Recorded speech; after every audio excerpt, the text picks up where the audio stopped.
This is a reusable Respimat, a type of soft mist inhaler.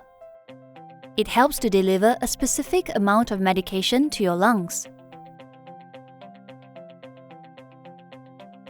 It is important that you use your inhaler correctly so that you can get the full dosage and increase effectiveness of the medication. Hi, I'm Nurse Ho Ping. Today I'm going to show you how to use a reusable Respimat. If you are using a new reusable Respimat inhaler for the first time, you will need to prime it once. Keep the cap closed. Press the safety catch and pull off the clear base. Insert the narrow end of the new cartridge into the inhaler and gently push against a firm surface until it clicks into place. Mark the check box on the inhaler's label to track the number of cartridges. You can use up to 6 cartridges per inhaler device. Replace the clear base until it clicks into place. Turn the bottom in the direction indicated until it clicks. Flip the top cap open until it snaps fully open. Press the gray release button. Replace the top cap. Repeat these steps until a mist is visible. Repeat for a total of 3 times after the mist is seen. Your Respimat is now ready for use. Check the dose counter to make sure your inhaler is not empty.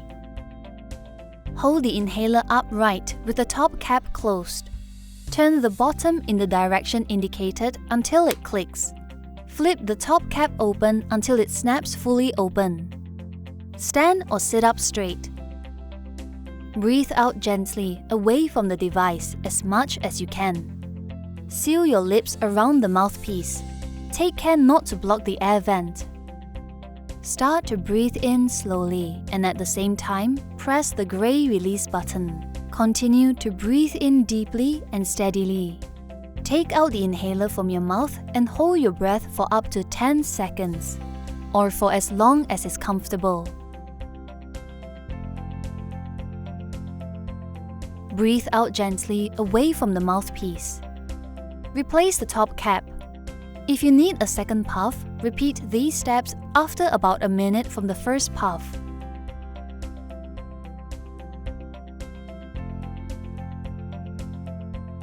After use, clean the mouthpiece with a dry tissue. Replace the top cap.